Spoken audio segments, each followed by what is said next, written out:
Yo, what's up guys? It's your boy Bernie here, bringing you yet another video here in the charge, giving you the latest NBA news and rumors and also basketball opinion. And guys, before we get started on today's blunder and idiocracy and just hypocrisy, go and hit that subscribe button if you're new to the channel. Also, go and check out our awesome content that we have out talking about the New York Knicks and the Phoenix Suns. But right now, we're here to talk about what just happened in Game 1 of the NBA Finals between the Cleveland Cavaliers and the Golden State Warriors.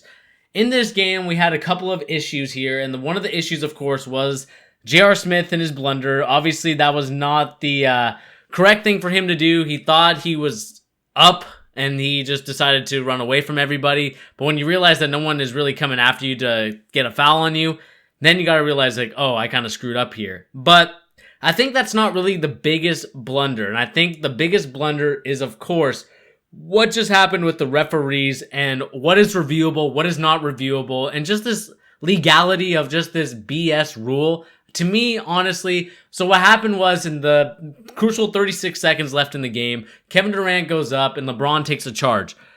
And the referees called the charge. Obviously, the referee was hesitant a little bit, but in the end, he called the charge. And I think because he called the charge, a lot of fans were confused about what just happened and what really was the situation. But in my opinion, after watching that, how can you change the call that you made originally on the floor? Obviously, the thing that got triggered was, of course, the fact that either Jeff Green or LeBron James, they thought their foots were in the restricted area. But if you look at the replay really closely, none of their foots are really in the restricted area. You could make a case for Jeff Green, maybe, but he's really kind of outside of it still. He's going into it by jumping into it, so you could maybe call it there. But at the same time, the thing is, as soon as, like, the rule is that as soon as that triggers, then you're allowed to review everything except a travel call. Which, to me, that's kind of a BS rule, because if he traveled, let's say Kevin Durant did travel on that play, how is that not reviewable, but yet the charge or blocking call can be reviewable?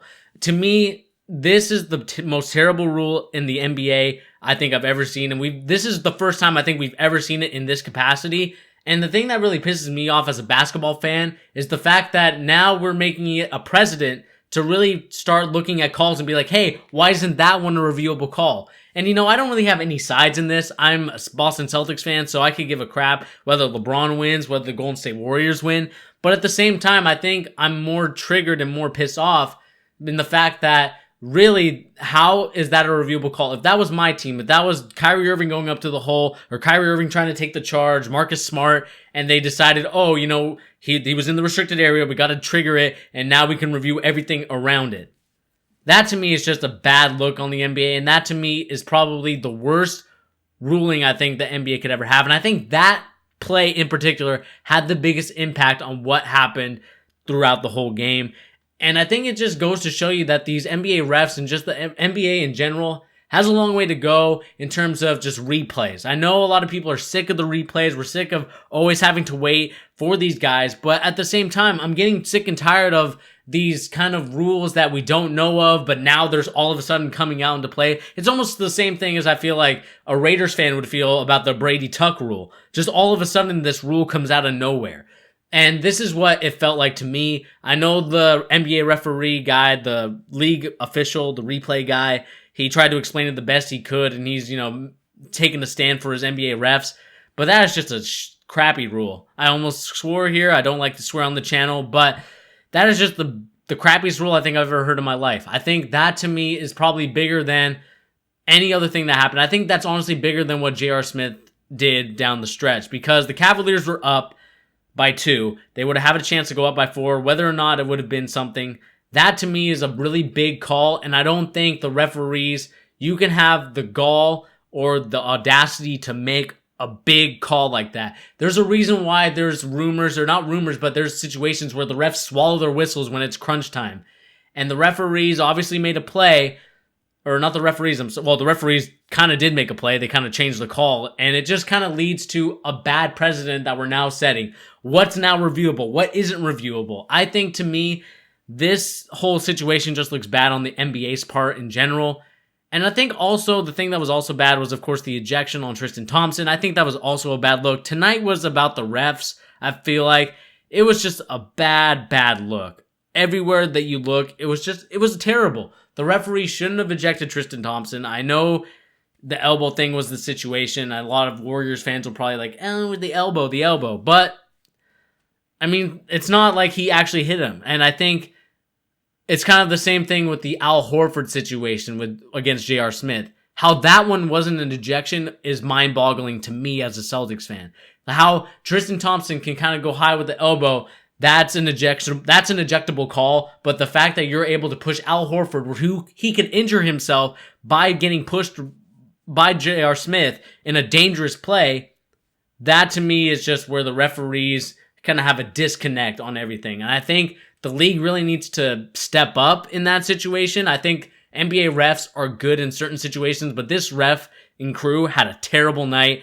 This is a terrible look for the NBA, I think, because it kind of just sets a precedent now that fans are going to be questioning, like, what can we challenge and what can't we challenge? I think this is just going to be a bad look for the NBA. I want to know your guys' opinion on this situation. I'll just recap what just happened with the Cleveland Cavaliers and the Golden State Warriors. Obviously, the Golden State Warriors won 124 to 114, and really those plays saved the night of what happened to Kevin Durant, because Kevin Durant had a terrible night on his standards. 26 points is all good and all. He was 9 of 10 from the free throw line, so that's 9 extra points. So if you take those 9 points extra away, he was 8 of 22 shooting from the field and 1 of 7 from three-point land. That is an inexcusable, and he also gave up the rebound against J.R. Smith. And if J.R. Smith was smart enough, or he knew the shot awareness or situation, and he would have put that up, I think that would have looked back on KD, and it would have said, oh crap, he really had a bad game. And he did have a bad game, technically. And also, Draymond Green actually shot 2 threes, were very clutch threes. Steph Curry and Klay Thompson had great nights as well, 29 and 24 respectively. 3 guys shot in the 20s.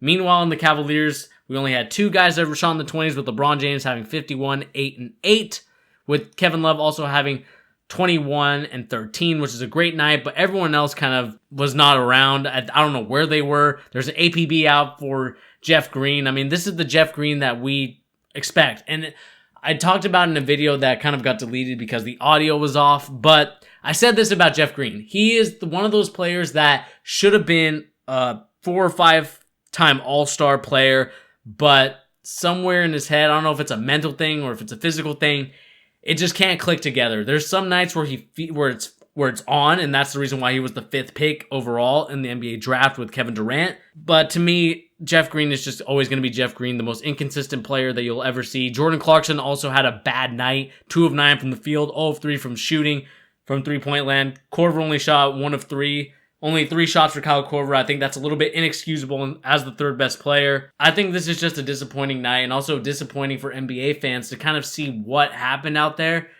To me, I just think it's inexcusable for the refs to make that call. Let me know in the comments down below, what do you guys think of that situation? Am I right or am I wrong? I would love to know your guys' opinion on that situation. Because to me, I just think it is inexcusable. You can't call that at all. I think to me, that's just one of those things where it's not acceptable to make that call. You either go with what you call, or you kind of look at each other, you converse, you say, is it a charge, is it a block? I think that would be more appropriate than you going to the replay and kind of reviewing it. That is inexcusable, guys. Let me know in the comments down below, what do you guys think of this whole situation, and also the J.R. Smith blunder. To me, this call is more important than the J.R. Smith blunder, and this is going to be setting a precedent now for the NBA future. So I hope whenever this happens again, the referees are able to converse and change a call, because that's what they can do now. Anyway, guys, this has been your boy Bernie here on The Charge, giving you the latest NBA news and rumors and also basketball opinions. Go and hit that subscribe button, check out our other videos, and I'll catch you in the next video. Peace!